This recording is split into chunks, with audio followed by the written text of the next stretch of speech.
Years ago, we were treated to a fantastic movie called A Star is Born. It was, of course, directed by Bradley Cooper, who also starred in the movie, and Lady Gaga was in the movie as well. In fact, she won an Oscar for her song Shallow, which is somewhat ironic when you think about it because her performance in that movie was anything but. I can't be the only person who was absolutely blown away by her performance and the fact that, hey, wait a minute now, not only does she sing, but she can act as well. Well, I think a lot of people were blown away, like the Academy, who nominated her for Best Lead Actress. Now, she didn't win for that, but she did end up getting an Oscar for Best Song.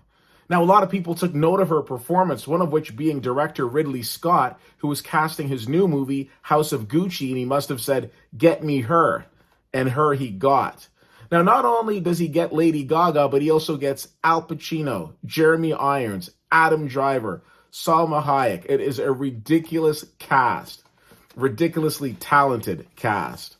Now, of course, this movie centers around the Gucci family. And before you say to yourself, Keith, wait a minute, you're coming to talk about this fashion empire and your Manchester City jacket? I hear you. But I would also remind you that LL Cool J spent most of his early career in a tracksuit. Has nothing to do with my review. I'm just putting that out there that these types of jackets are nice. Anyways, as far as the movie is concerned, this really centers on the relationship of Patrizia Reggiani, played by Lady Gaga, and Maurizio Gucci, played by Adam Driver. Now, Maurizio is, of course, an heir to the Gucci throne, but he's really interested in Patrizia. They've got a deep connection. He doesn't care about the fact that she doesn't come from money. He just wants to be with her. For a while, he's kind of like the outcast of his family. So this is a very interesting look at their relationship, which basically takes us from very much a rags to riches type story. Now, there are a lot of tropes in this movie that we can say that we've seen before. Nothing worse than a woman scorned.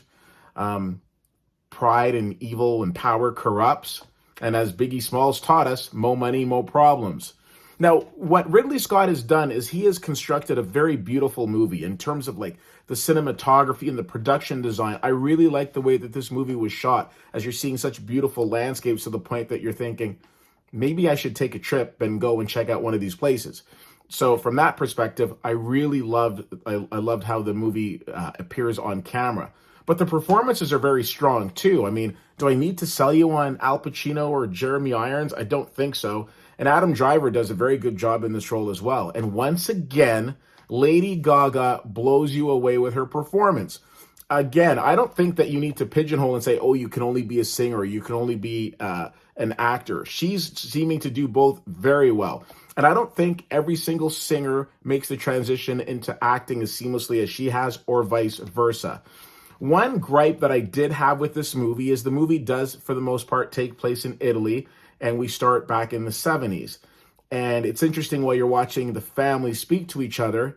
And for me, part of that authenticity was lost because they're speaking English. One of the things that I absolutely love about The Godfather, especially Godfather Part 2, as we went back into Vito Corleone's early years, it was speaking Italian. It was the subtitles. And I know some people don't like subtitles, but it lends itself to a certain level of authenticity.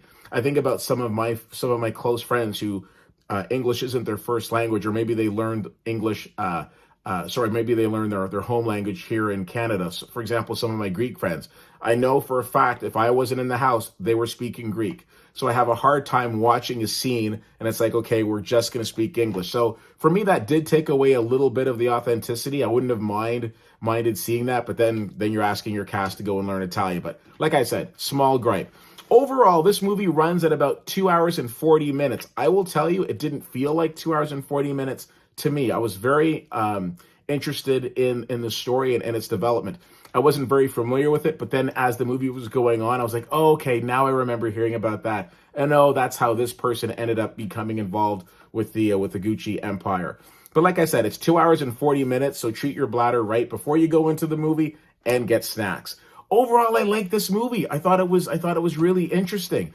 Again, it's based on a true story, so if you followed it, you know where it's going to go, or how it ends, I should say. But how it gets there is very interesting. And again, with all due respect, Lady Gaga hasn't done a lot of acting, and to put her in with such heavyweights, I think she does a fantastic job. If you're just saying to somebody, okay, well, who's the rookie here?